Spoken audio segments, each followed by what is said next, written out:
I'm Caleb Yeager, a host for Wolf TV.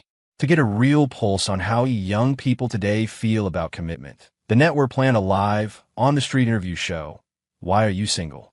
The on-air light glowed red, my heartbeat syncing with the countdown timer in the background audio. 3, 2, 1. The director's voice crackled in my earpiece. I forced a professional smile and faced the camera. Good evening, everyone, and welcome to Wolf TV's brand new live and interactive show, Why Are You Single? I'm your host, Caleb Yeager. Behind me, the main commercial strip next to Avalon University was a chaotic symphony of neon lights and roaring crowds. Young faces brimming with hormonal energy moved in a constant stream. Tonight, right here, we're going to tackle a topic that's a little sharp, a little too real for some people. On the monitor beside me, the viewer count was climbing like a rocket. 1 minute in, 2 million. The live chat was a torrential downpour of comments, almost completely obscuring the screen. The broadcast cut to our in-studio panel. 3 experts were already in place. The venerable Professor Peterson, a traditional relationship expert, looked grim. Dr. Lena Evans, a psychologist specializing in female emotional wellness, watched with a curious, analytical gaze. And Walter Hines, a cool-headed socioeconomic commentator, sat behind a neat stack of data printouts. They were the show's anchors, my safety net. I took a deep breath, turned the camera toward the crowd, and started hunting for my first subject. A girl in a denim jacket with a clean, fresh-faced look caught my eye. Her. She was the one. I walked over and extended the microphone. Hey, excuse me. With the show, Why Are You Single? Mind if we chat for a second? She blinked, then gave a confident nod. Sure, why not? I felt a wave of relief. A good start. You look young. Are you single? Yep, she answered, crisp and clear. So, can I ask why you're not dating or thinking about marriage? I deployed the core question. I was braced for the standard playbook. Rent is too high. I'm focused on my career. I haven't met the right person. The girl casually brushed her hair back and tossed out a sentence I'll never forget. Oh, because my boyfriend lasts 3 minutes, but my best friend can make me come for 2 hours. My brain and the entire live broadcast crashed. The air froze for 3 solid seconds. The microphone nearly slipped from my hand. The professional smile on my face was now a plaster mask. She seemed completely oblivious to the bomb she just detonated, even adding, with total seriousness, we've already spent over $3,000 on toys together. Boom. I could hear my director screaming bloody murder in my earpiece, but the words were a blur. My survival instincts kicked in faster than my brain. Okay. Let's not get the stream shut down. I practically snatched the conversation back, frantically panning the camera away from her face. On the monitor, the live chat was no longer a waterfall. It was a tsunami. Holy SD. Did I just hear that right? Damn, things have gotten wild out here. Women are creating a closed-loop economy of pleasure, and men are still out here thinking they're the SD. Link to the toys, please. I'm so jealous, OMG. The feed cut back to the studio. The experts' faces were a sight to behold. Professor Peterson's brow was furrowed into a knot. His hand were trembling slightly as he choked out 4 words, his voice thick with anguish. A sign of the times. Dr. Evans, however, looked intrigued. She adjusted her glasses. This is a prime example of the diversification of female emotional and physiological needs. They're no longer passive recipients. Walter Hines calmly tapped his pen on the desk. A classic example of pleasure-focused consumer spending. There's a massive emerging market behind that statement. In my ear, the director's voice was a bizarre cocktail of panic and euphoria. Caleb, viewership, 5 million. We're trending on Twitter. Hashtag #MyBFFIsBetter. It's climbing the charts. Standing in the middle of the crowd, staring at the flashing neon signs in the distance, I felt for the first time that this broadcast was about to go completely off the rails. My head was spinning. The words at the bottom of the Twitter trending list flashed in my mind. I like a broken neon sign. Hashtag #MyBFFIsBetter without a doubt. The most surreal 4 words of my entire career. I forced myself to regroup, scanning the crowd for someone. Normal. I needed to salvage the tone of this show before it spiraled into chaos. A guy in black-rimmed glasses, looking studious and thoughtful, was sitting on the edge of planter, head bowed in thought. Perfect. A down-on-his-luck intellectual. He had to be a safe bet. I walked over, recalibrating my smile. Hey man, hanging out alone? We're from a show Why Are You Single? Got a minute to talk. He looked up, pushed his glasses up his nose, and nodded. Are you single? Newly single, he said, his voice laced with exhaustion. Do you mind if I ask why you broke up? He was quiet for a few seconds, as if weighing a heavy decision. Finally, he let out a long sigh. She said I couldn't even last 3 minutes. My heart sank. Oh no, not again. As if he could sense my disbelief, he pulled out his phone and opened a photo. It was a picture of a high-end fleshlight, still in its box. The anime cat girl in the packaging stared out with an expression of pure, innocent contempt. When she left, she gave me this. It's called a pussycat passion. She said, from now on, let the cat keep you company. I stared at the cat's eyes in the photo and suddenly felt like it understood everything. The chat, once again, went berserk. This time, it split into 2 warring factions. 3 minutes? My boys can go for half an hour easy. Lies. All lies. LMAO. His ex went straight for the jugular. The lesson here. If a man can't do it, a cat can. Perfectly balanced. On one side, my BFF is better than my boyfriend. On the other, my pussycat is better than me. Back in the studio, Professor Peterson slammed his hand on the table.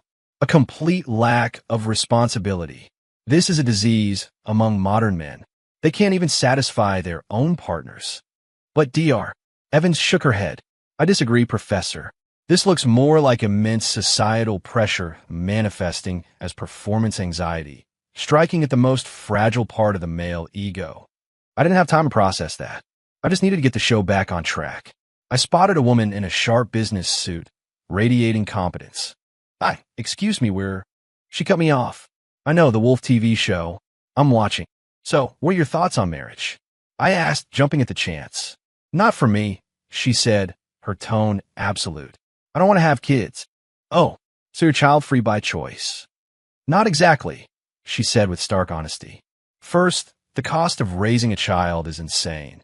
It would completely destroy my quality of life. Second, and more importantly, I can't be sure the man is a good person. I can't afford to risk becoming a single mother. Her argument was clear, logical, and airtight. The chat flooded with comments like, Queen has it all figured out. Just as I was about to wrap up, a guy passing by suddenly stopped. Hey man, can you interview me? I was taken aback, but handed him the mic. Same here, he said, a little worked up. I don't want to get married either. I don't want kids. And your reason? The cost is too damn high, it's exhausting. He paused, then leaned into the microphone and whispered a sentence that silenced the entire street. Besides, I can't even be sure the kid is mine. Dead silence. A full 10 seconds of it. On the street and in the live stream. The dam of trust between men and women, at that moment, in front of millions of viewers, collapsed. The chat was no longer about memes or arguments. Only 2 words, repeated over and over. Real. Too real. There's no trust between men and women anymore. A marriage like that would be mutual torture. She's afraid of being a single mom. He's afraid of raising another man's kid. It's a stalemate. The feed cut to Walter Hines in the studio. A giant chart had appeared on the screen behind him. It listed the staggering costs of child rearing in a major city, from diapers and formula to private schools and college funds.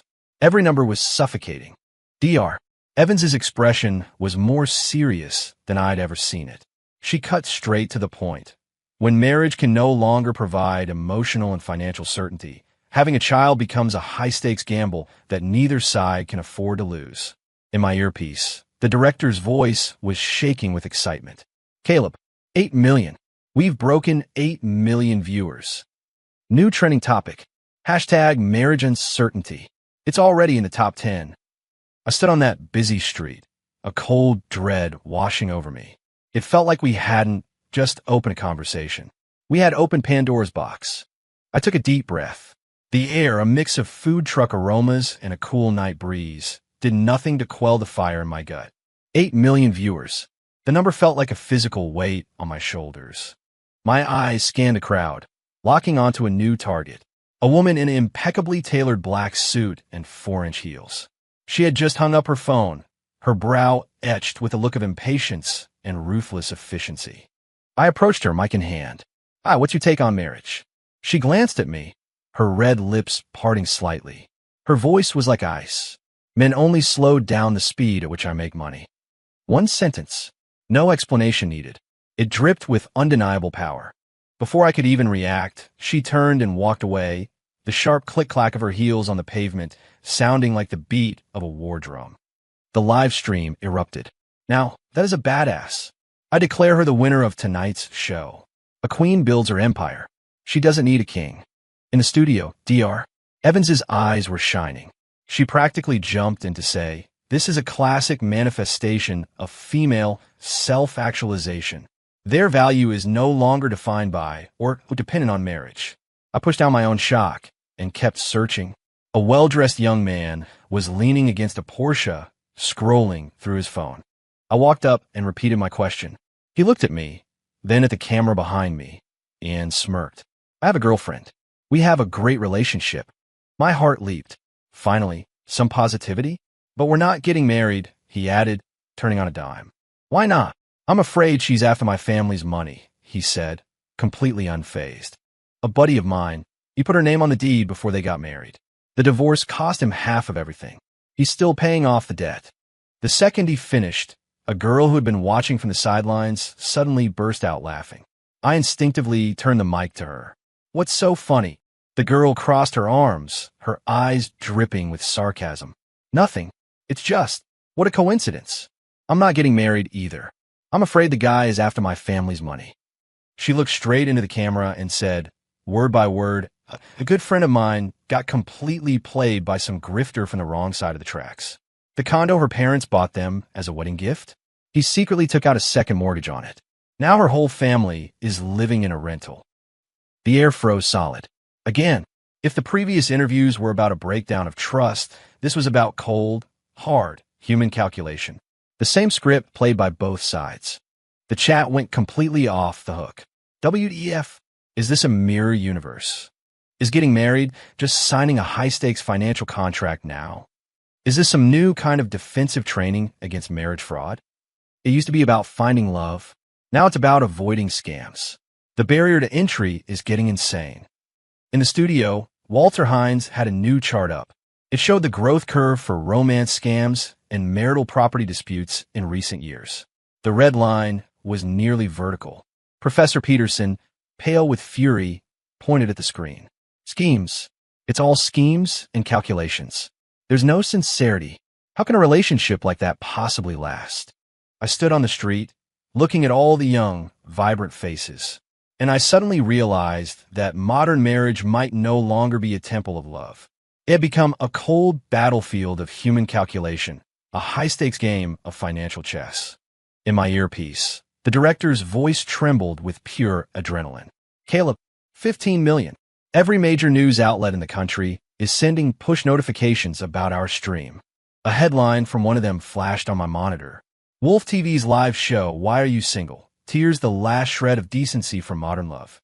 The next day, I thought I'd shown up at the wrong place. This wasn't a street interview anymore. This was a rock concert. The plaza by Avalon University was completely mobbed, a sea of people packed shoulder to shoulder. Countless hands held up homemade cardboard signs, scrawled with every possible reason not to get married. It looked like a massive piece of performance art. "I'm afraid the kid won't be mine." Marriage? Not even my dog would do it. Interview me. I've been cheated on 8 times. I was escorted by security, fighting my way to the center of the chaos, feeling like a walking wishing well. Amid the noise, one couple seemed unusually calm. They were sitting on a bench, a giant pet carrier at their feet, completely absorbed in the cats inside. I made my way over. "Hi there. We know, from Wolf TV," the guy said with a smile. "We came here for you." I offered them the mic. "You two seem very happy together. Why not get married? We already have kids, so we don't feel the need to," the woman said gently. I was stunned, my eyes instinctively glancing at her stomach. She shook her head and pointed at the carrier. "Our babies are in here." They opened the door, and 3 fluffy heads popped out. They were exquisite ragdoll cats, their blue eyes like sapphires. "This is our oldest, our middle child, and the baby," the man explained. Between the three of them, we spent about $2,000 a month. A collective gasp went through the live stream. My next question felt almost redundant. So you're committed to being child-free? Nope, the woman said, stroking one of the cats, her eyes full of adoration. We're pet parents. Raising cats is way less stressful than raising a human. The man chimed in, his tone resolute. A cat won't talk back. It won't go through a rebellious phase, and it won't ask you for a down payment on a house when you're 60. They'll just be there for you, quietly, and love you for their entire lives. All the love we have is for them. It's enough. The woman pulled out her phone and showed me her photo gallery. What I saw was staggering. Professional, 9-panel photo spreads of the cats that looked like they belonged in a fashion magazine. Custom-made birthday cakes with candles shaped like little paws. There was even a video of them on a beach with the 3 cats, taking a family portrait as if they were a family of 5. The devotion, the love, it wasn't an act. The chat, after a moment of silence, exploded with a debate more intense than ever. You know what? I suddenly get it. Better than raising some ungrateful brat. A loving cat is better than a rebellious kid. $2,000 a month on cats, and my mom gives me $50 a week for groceries. Say no more. I'm going downstairs to find a stray and adopt him as my son. In the studio, today's guest expert, a senior psychologist, adjusted his glasses. This is a classic projection of a need for controllable emotional attachment. In a world of uncertain human relationships, pets offer a stable, unconditional, non-judgmental form of love. For many young people today, that is an incredibly precious source of emotional comfort. On cue, the director displayed another chart on the screen. The market size of the American pet economy. The growth curve was so steep, it was almost a vertical line. Behind it was the story of a massive shift in the emotional priorities of a generation. In my ear, the director's voice sounded almost dreamlike. Caleb, new trending topic. #pet parents. I looked at the couple, who were now holding their cats, smiling with a kind of bliss that suggested they had everything they ever wanted. But it felt to me like behind that happiness hid the deepest loneliness of our time. On the trending list, #pet parents and #controllable love were climbing at an insane rate. I watched the couple walk away, a complex feeling churning inside me. A young woman pushed her way through the crowd. Her makeup was flawless, but it couldn't hide the deep exhaustion in her eyes. "Mr. Yeager, can you interview me?" she asked, her voice trembling almost imperceptibly. I handed her the microphone. "You look very beautiful and capable," I said, and I meant it. She gave a bitter smile that was sadder than tears. "What's the use of being beautiful and capable? I've had 3 boyfriends, and they all left me. Why?" She took a deep breath, as if summoning all her strength. "Because every month, I have to wire half of my salary to my little brother for his college tuition." A ripple of shock went through the crowd. Nobody wanted a girlfriend who's bleeding them dry every month. That's what they all said. As she spoke, her eyes welled up. The emotion she had bottled up for so long finally broke in front of millions of people. Tears streamed down her cheeks, smudging her carefully applied eyeliner. "I don't want, but what choice do I have?" She was choking on her sobs, unable to finish. In that moment, I made a decision that went against every rule and protocol the network had set. "Do you want to call your mom?" She froze, looking at me with tear-filled eyes, and nodded. The call connected. I motioned for her to put it on speaker. "Mom," the girl began, her voice still thick with tears. An impatient voice answered from the other end. "What now? I thought you already sent your brother his money for the month." "Mom, my boyfriend, he broke up with me because I have to send money to my brother every month." The voice on the other end skyrocketed in pitch, sharp and piercing. "He's your brother. If you don't help him, who will? We raised him to this age, and as his older sister, it's your duty to give him a leg up. You ungrateful child." Beep, beep, beep. The line went dead. The entire plaza was utterly silent. The live chat, after 3 seconds of stunned silence, absolutely detonated. It was rage. A tidal wave of pure rage. Holy FK. Is that her actual mother? Run. Girl, get the hell out of there. Run. I am officially traumatized. This is some next-level toxic family bullshit. The girl collapsed to the ground, hugging her knees, her whole body shaking with sobs. Just as I was about to say something to comfort her, a guy in glasses next to her quietly raised his hand. "Mr. Yeager, could you interview me too?" I passed him the mic. He adjusted his glasses. His voice was quiet, but loud enough for everyone nearby to hear. My engagement also got called off because of my mom. My fiancé's family didn't want anything from us. They just wanted us to be happy.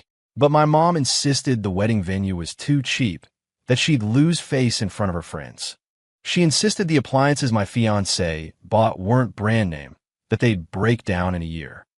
I argued with her, and she just started with the waterworks and the guilt tripping, saying I was choosing my wife over my own mother. Last week, my fiancé gave me the ring back. After he finished, the plaza fell silent once more. A sister being financially bled dry by her mother. A son being emotionally manipulated by his. 2 back-to-back interviews, like 2 bloody knives, had just lanced the festering wound of toxic families in front of tens of millions of people. In the studio, Dr. Evans's expression was incredibly grim. Unhealthy family dynamics are becoming the single greatest, and in some cases, insurmountable obstacle for young people on their path to love and marriage. I looked into the camera. For the first time, I didn't ask a question. I stated my own conviction with a firmness that surprised even me. Marriage is supposed to be the union of 2 independent individuals, the coming together of 2 separate souls in love.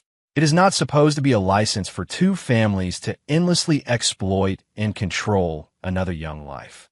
In my ear, the director's voice was no longer just excited. It was tinged with awe. "Caleb, number 1 trending topic.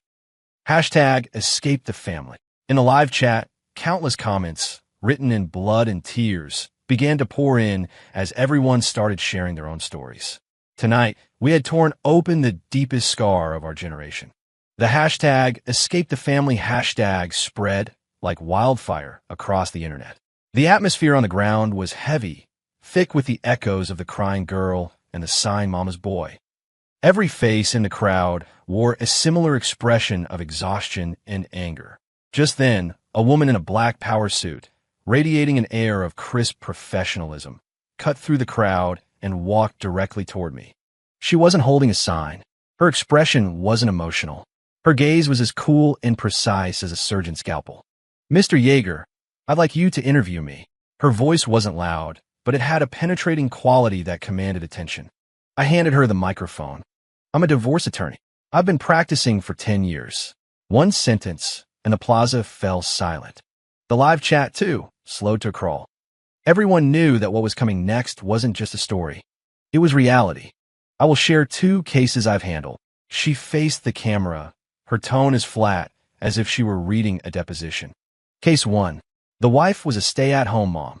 She hadn't worked since she got pregnant. Before the marriage, the husband transferred all of his assets, real estate, stocks, everything, into his parents' names. When they divorced, the court ruled that she was entitled to nothing. She walked away with no assets and a 3-year-old child. The plaza was so quiet you could hear a pin drop. Case 2. The wife was a long-term victim of domestic abuse. But the husband was clever. He never left a mark on her face, always hitting her in places covered by clothing. And he never used his fists. He would use pillows to suffocate her, blankets to press down on her until she almost passed out. Horrifying, but leaves no forensic evidence. That divorce case took us 2 years. The process of gathering evidence was agonizingly slow and painful. Every court appearance was like torture for her. She finished, paused, and her gaze swept over the crowd and the camera, as if she were appraising every single one of us. Then, she delivered her verdict. For 10 years, I have seen the ugliest side of human nature in marriage. My advice is this: if you do not have the ability to see people for who they truly are and the courage to endure the worst possible outcome, do not get married. Her words landed, and the world went silent. The broadcast cut back to the studio. The director put a massive chart on the screen, showing the national divorce rate and the number of marital property dispute cases over the last 5 years. 2 red lines shot toward the sky at a horrifying angle. The live chat was transformed. The memes were gone. The arguments were gone. The outrage was gone. All that was left was sober reflection and a kind of secondhand fear. I don't think I want to get married anymore. Is this the real world? This is terrifying. After listening to that lawyer, I'm covered in a cold sweat. Suddenly, being single feels really, really good. In the studio, Walter Hines and a new legal expert began a serious discussion about the loopholes in current marriage law regarding asset protection and personal safety. Every clause, every loophole, corresponded to a broken family and a lesson learned in blood. I just stood there, taking all in. I suddenly understood that our show, from this moment on, had fundamentally changed. It was no longer a street interview about views on love. It had become a nationally broadcast, live, public service announcement on premarital legal education for tens of millions of people. In my earpiece, the director's voice was filled with a trembling, almost reverent awe. Caleb, this episode is legendary. The divorce lawyer's words were like a bucket of ice water, extinguishing the fiery energy of the crowd. The silence was eerie. Everyone was processing those two brutal cases and her ice-cold warning. A palpable fear, born of a reality they'd never considered, hung in the air. I held the microphone, and it felt like it weighed 1,000 pounds. Were we really going to go all the way? Were we going to rip away the last, gauzy veil of romance for marriage? As I hesitated, a young guy in a gray hoodie squeezed his way out of the crowd. His hair was a mess. He had dark circles under his eyes, and he carried himself with the exhausted air of someone who hadn't slept in days. "Mr. Yeager, interview me." I handed him the mic and asked the perfunctory question, "Why aren't you married?" He scratched his head, looked straight at the camera, and gave a small, honest smile. "I'm not married because I'm a mess." I froze. He continued, his tone as casual as if he were reading a takeout menu. "I get home from work and play video games until dawn. I'll let takeout containers pile up by the door. I never cook. Don't even get me started on cleaning. I hate socializing. Making me meet her parents or friends would be worse than death. I spend money whenever I feel like it. I'm broke by the end of every month. Zero savings." He threw his hands up in a gesture of pure, unadulterated honesty. "See, I know I would be a terrible partner. I know I'd be a completely irresponsible potential father. So I choose to be a mess by myself in my own apartment. I don't want to go out and ruin some nice girl's life. I don't want to waste her time." He looked me straight in the eye and asked a question that floored me. "Mr. Yeager, wouldn't you say that, in its own way, is a kind of public service?" The moment he finished, a sound cut through the silence. Clap, clap, clap. Someone in the crowd started it. The applause began, scattered at first, then grew denser, until, unbelievably, it became a roar. The same people whose faces had been etched with fear and anger were now applauding this self-proclaimed mess of a young man. I was completely stunned. The live chat, in that moment, reached a bizarre and universal consensus. I'd like to nominate this man for sainthood of self-awareness. I'm crying. He just honestly said what so many people are thinking. This guy's a hero, way better than all the dudes who have no idea what a disaster they are and still try to drag someone else down with them. The nobility of letting yourself go to seed. In the studio, Dr. Evans had a complex expression on her face. We could perhaps call this passive responsibility. He is not actively trying to change himself to become a better person, but he has chosen to passively withdraw to avoid causing harm to others. This raises a new question. In today's society, where is the line between individualism and social responsibility? I looked at the camera, the sound of applause still ringing in my ears, and was struck by a profound sense of irony. I spoke slowly, my voice tinged with a weariness I hadn't noticed before. A young man who openly admits he's a mess, who chooses to keep to himself, has just received the most enthusiastic applause of the night. Everyone, perhaps that, more than any other reason we've heard, is what we should really be thinking about. The direction of the show, in that instant, had quietly, irrevocably shifted. We had moved from critiquing the problems of marriage to exploring the near-desperate, multifaceted ways people were choosing to live without it. The applause for the slacker felt like a splash of cold water on my overheated brain. For the first time, I realized this show was heading somewhere I couldn't control, somewhere I didn't even understand. We started by criticizing marriage, moved to sympathizing with being single, and were now applauding the act of giving up. For the next day's broadcast, I chose a new location. Midtown Manhattan's financial district. There was none of the chaotic energy of the University Strip here. Only the cold, sterile light reflecting off glass skyscrapers and the hurried footsteps of men and women in expensive suits. My target was a man who had just stepped out of one of those towers.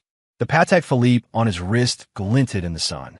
His eyes were sharp, like a hawk scanning for prey. He didn't refuse the interview. Marriage? I'll get married, but not now, and I don't have a specific person in mind. His answer was formulaic. I pressed him. What kind of standards do you have for a partner? He smiled, a smile of someone who has seen it all and feels superior for it. The standard is simple. She has to be in the same circle. Her perspective on money, her values, her educational background, her social network. It all has to be on the same level. He looked at me, and at the camera, his tone flat, as if he were stating a law of physics. Mr. Yeager, you might think that sounds transactional, but the communication cost in a cross-class marriage is too high, unbearably high. At its core, that's not a partnership. It's a charity case. Charity case. The words hit the live stream like ice picks, piercing the ears of millions. Before I could respond, a young woman nearby, clutching a stack of files and clearly just off work, let out a cold, sharp laugh. I instinctively turned the mic toward her. You seem to disagree? The woman glanced at the bankers retreating back, her eyes filled with scorn. He looks down on us? Please, as if we'd want anything to do with them. All day long they're using jargon none of us understand. Leverage, equity, derivatives, IPOs. You sit down at dinner with one of them, and the condescension is practically leaking out of their pores. The pressure is enough to give you a heart attack on the spot. She looked straight at the camera, her words clear and cutting. Marry one of them? That's not a life. That's a prison sentence. One called it a charity case. The other, a prison sentence. An invisible wall slammed down between them and in front of the entire country. It was raw and brutal. The live chat completely fractured. He's right. Marrying within your own class is the only thing that works. Bullst. That's just blatant classism. She's just bitter. Sour grapes. He's a pretentious jerk. Who do you think makes the coffee you condescend over? In the studio, Walter Hines adjusted his glasses. A complex economic model appeared on the screen behind him. This is a perfect illustration of a sortative mating theory in the marriage market. When societal resources become highly concentrated and class mobility decreases, social stratification becomes an inevitable outcome. Every individual will naturally gravitate toward a partner who maximizes their own socioeconomic interests. This isn't about right or wrong. It's about human nature. The cold, hard theory put an even colder end to the heated debate. In the face of this massive, unsolvable societal problem, love seemed so pale, so powerless. I stood beneath the towering glass walls, seeing my own reflection and the blurred faces of countless others. The finance bro, the office worker me. I opened my mouth to say something, but no words came out. For the first time in my career, I felt a profound, crushing sense of helplessness. The microphone in my hand had never felt so heavy. A tide of helplessness washed over me. The cold glass of Midtown offered no answers. The next day, I didn't go out on the street. A phone call summoned me back to the network headquarters. The conference room was thick with tension and cigarette smoke. The network president's face was grimmer than the overflowing ashtray on the table. He wouldn't look at me. He just slid a document with an official letterhead across the table. A notice from the Regulatory Commission. His voice was hoarse, each word squeezed out. They're saying the show's content has serious issues with public guidance, that it's amplifying social anxiety and creating a negative influence. I stared at the lines of printed text and felt a bitter laugh rise in my throat. We just pointed a camera at reality, and now reality itself was being labeled a negative influence. The network is under enormous pressure, the president said, finally meeting my eyes. They were shot through with exhaustion, but his tone was a direct order. This is the final warning. The last episode has to be positive. Find a model couple, someone who's been married 50 years. I don't care. Celebrate love. Celebrate the beauty of marriage. You have to pull the tone of this show back from the brink. If you can't do it, the show is canceled. Effective immediately. He paused, then added, and so are you. Back in the production office, I relayed the president's ultimatum. The air went still. We're just going to cave? Leo, a young producer, shot up from his chair.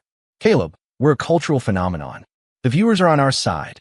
And what's the alternative? Our veteran producer shot back, adjusting his glasses. Go to war with the network. We'll all be out of job. But what about all those people we interviewed?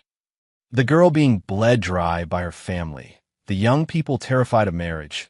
We just abandoned them. We have to stick to our principles. Can you pay your rent with principles? The argument grew louder, the words like knives stabbing at my temples. I said nothing.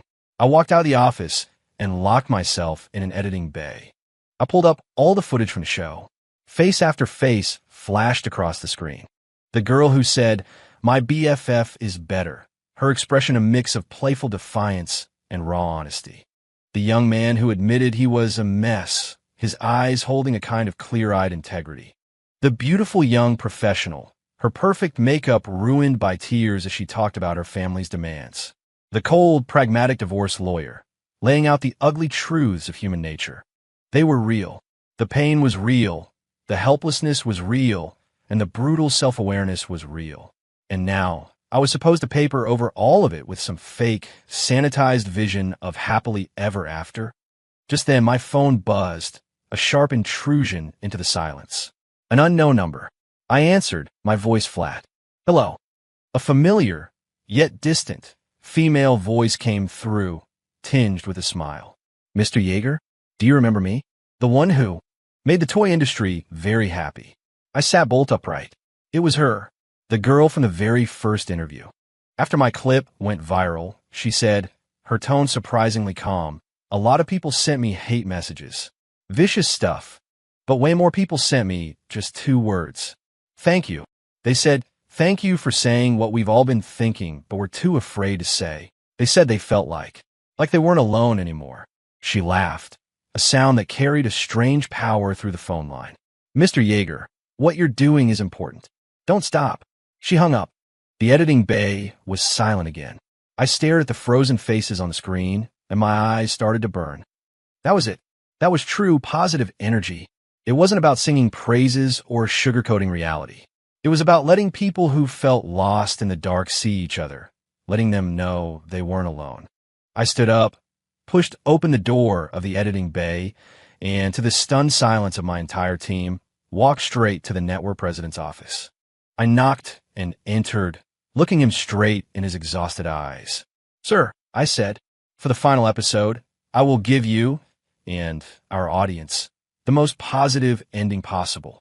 That night, our team released a promo for the final episode. The screen showed no guests, no model couples. Just me, standing alone at a crowded city intersection. A single line of text slowly faded in. What is the ultimate answer to marriage? Tomorrow night, we find out together. The final broadcast.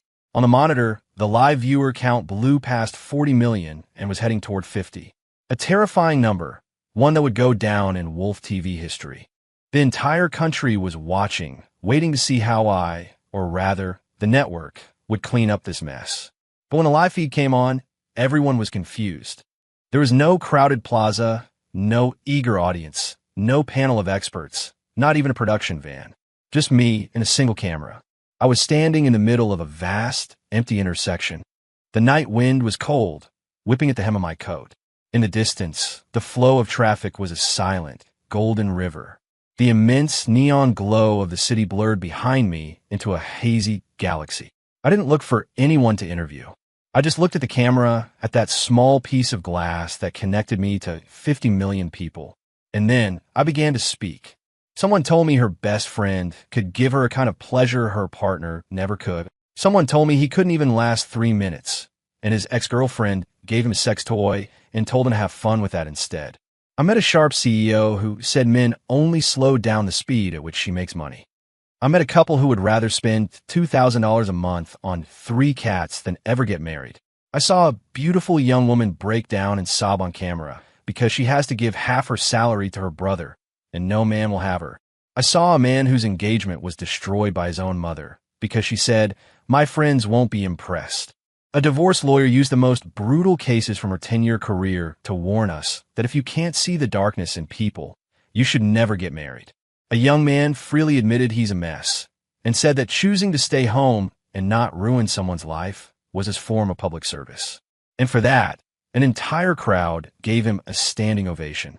A financial analyst coldly informed me that a cross-class marriage isn't a partnership, it's a charity case. And a young office worker shot back that marrying someone like that isn't a dream, it's a prison sentence. I finished the last story and paused. The wind howled through the empty intersection. It was vast and silent. I looked straight into the lens, as if I could see past the screen and into the eyes of 50 million people, their faces filled with confusion, expectation, or numbness. When this show began, my question was, why are you single? I took a breath, every word feeling like it was being ripped from my chest. But now, after interviewing so many people, after hearing so many true stories, I want to leave the final question to every single one of you watching, to all of us, in a world where for many, the risks of marriage seem to outweigh the rewards. Why should we get married at all? I finished speaking and let my hand fall open. The microphone dropped, hitting the cold asphalt with a soft, dull thud. I turned my back to the camera. I did not look back. Step by step, I walked off the street and merged into the endless river of strangers and headlights. My silhouette was quickly swallowed by the city, disappearing from the frame. The live feed didn't cut.